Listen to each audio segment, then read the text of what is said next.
বাংলাদেশের স্বাধীনতা দিবস ও জাতীয় দিবস উপলক্ষে সংযুক্ত আরব আমিরাতে বিশ্বের সর্বোচ্চ উচ্চতার টাওয়ার বুর্জ খলিফার প্রদর্শন করা হয়েছে লাল সবুজের পতাকার আদলে আলোকের সজ্জা। ৪৯তম স্বাধীনতা ও জাতীয় দিবস উপলক্ষে সম্মান জানাতেই এই আলোকসজ্জার আয়োজন করা হয়েছে।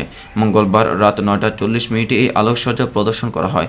এরপর ২৫ সেকেন্ড স্থায়ী ছিল এই আলোকসজ্জা। এই সজ্জায় প্রবাসের বুকে ক্ষণিকের জন্য যেন বেশি উঠেছিল বাংলাদেশ। এই সময় আলোকসজ্জা দেখতে আসা প্রবাসীরা উল্লাসে মেতে ওঠেন। বাংলাদেশ চিৎকার করে দুবাই প্রকম্পিত হয়।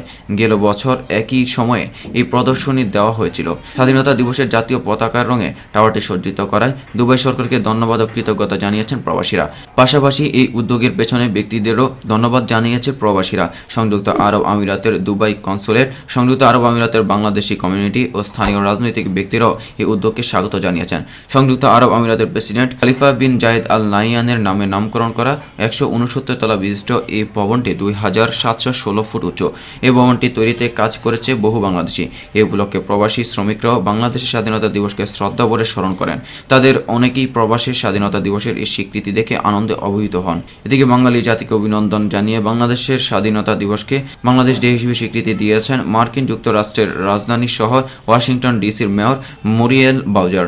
মেয়র মুরিয়েল বাউজার বলেন, আমি ওয়াশিংটন ডিসির মেয়র হিসেবে বলছি, আজকের বিশেষ দিনে ওয়াশিংটনে বাংলাদেশের রাষ্ট্রদূত এবং জনগণকে অভিনন্দন জানাই। একই সঙ্গে ২৬শে মার্চ ২০১৯কে বাংলাদেশ ডে হিসেবে ঘোষণা করছি।